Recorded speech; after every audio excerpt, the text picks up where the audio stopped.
মকর সংক্রান্তি বলছিলাম না যে রাজ্যের বিভিন্ন প্রান্তে বিভিন্নভাবে এই দিনটি উদযাপন করা হয়। আজ টুসু বিদায়ের দিন। লালমাটির দেশে টুসু বিদায়ের পালা আজ।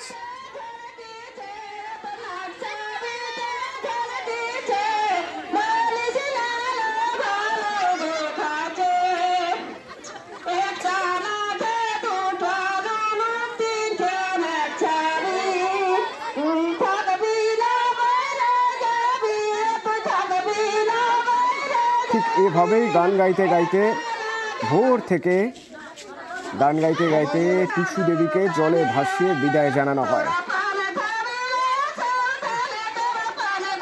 অঘ্রাণের শেষ দিন থেকে যে টুসু উৎসব শুরু হয়, পুরুলিয়া, ঝাড়গ্রাম, বাঁকুড়া, পশ্চিম মেদিনীপুর, এক মাস ধরে চলা সেই টুসু উৎসবের আজ শেষ দিন। আজ টুসু বিদায়ের পালা। আমাদের প্রতিনিধি বাঁকুড়া এবং বিষ্ণুপুর থেকে রয়েছেন দেবব্রত এবং প্রিয়ব্রত রয়েছেন। আমি প্রথমে দেবব্রতের সঙ্গে একবার কথা বলে জানি। দেবব্রত, বরাবরের মতো আজও সেই চেনা ছবি, টুসু বিদায়ের পরে কিছুটা মন খারাপ হবে, কিন্তু পরবে রেশটুকু রয়ে যাবে। কি দেখতে পাচ্ছ? একেবারে দেখো, তোমাকে প্রথমেই জানাই, এই টুসু পরব শুধুমাত্র রারবঙ্গের একটা লৌকিকে দেবীর পুজো। বাঁকুড়া, পুরুলিয়া, ঝাড়গ্রাম এবং পশ্চিম মেদিনীপুর জেলায় মূলত এই পুজো দেখতে পাওয়া যায়। এই পুজোটার সূচনা হয় পৌষ মাসের 1 তারিখ থেকে। প্রতিদিন সন্ধ্যায় মেয়েরা, অর্থাৎ অবিবাহিত মেয়েরা এই পুজো করে থাকে। তারা নিজের ঘরের মেয়ে হিসাবে পুজো করে থাকেন এই টুসু দেবীকে। 1 মাস পুজো করার পর তারা এই মকর সংক্রান্তির আগের রাতে জাগরণ পালন করেন।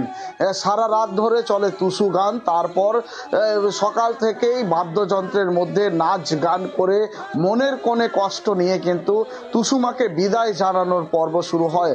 প্রতি বছরই সেই চেনা ছবি, বহু পুরনো এই পুজো, বহু বংশ পরম্পরায় এই পুজো হয়ে আসছে এই রারবঙ্গে।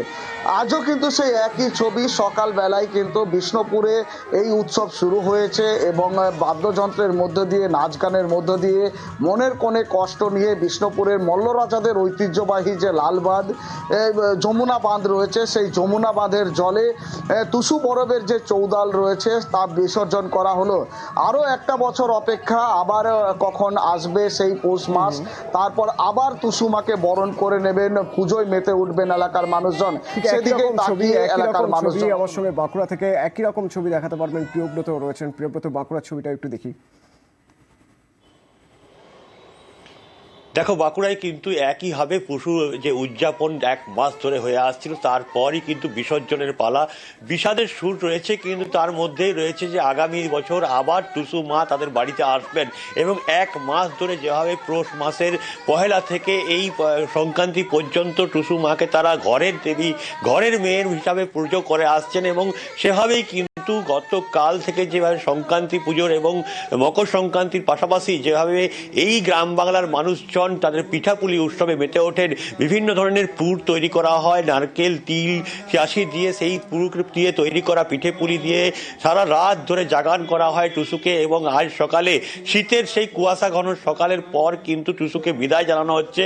কিছুটা বিষাদের সুর রয়েছে, কান্না আসছে যে ঘরের মেয়ে চলে যাচ্ছে, আবার একটা বছরের অপেক্ষা, আবার পৌষ মাসের জন্য অপেক্ষা করতে হবে। কিন্তু তার মধ্যেও আনন্দ রয়েছে, নাচ গান, লোকশিল্পের সুরের যে লোকশিল্পীদের সুর রয়েছে সেই সুরের সঙ্গে বাদ্যযন্ত্র মিলিয়ে টুসুর চৌডল নিয়ে কাঁধে করে নাচতে নাচতে বিভিন্ন পুকুর, নদীর ঘাটে যাওয়া হয় এবং তারপর এক পোস্ত সেখানেও নাচ গান চলে, গানের আসর বসে। লোক সুরের গান এবং বিষাদের সুরের মিলিয়ে টুসুকে বিদায় জানানো হয়, বিসর্জন দিয়ে দেওয়া হয়। তারপরই কিন্তু মকর স্নানের যে পালা, মকর স্নান করে গ্রামের মহিলারা কিন্তু বাড়ি ফেরেন। আবার একটা বছরের অপেক্ষা, বিষাদের সুর থাকলেও আবার সেই টুসু ফিরে আসবে, টুসু নিজের ঘরের মেয়ে, গ্রামের মেয়ে, সে আবার তাদের বাড়িতে আসবে, এই আশা নিয়েই কিন্তু টুসুকে বিদায় জানায় গ্রাম বাংলার বাঁকুড়ার মানুষজন। কত না।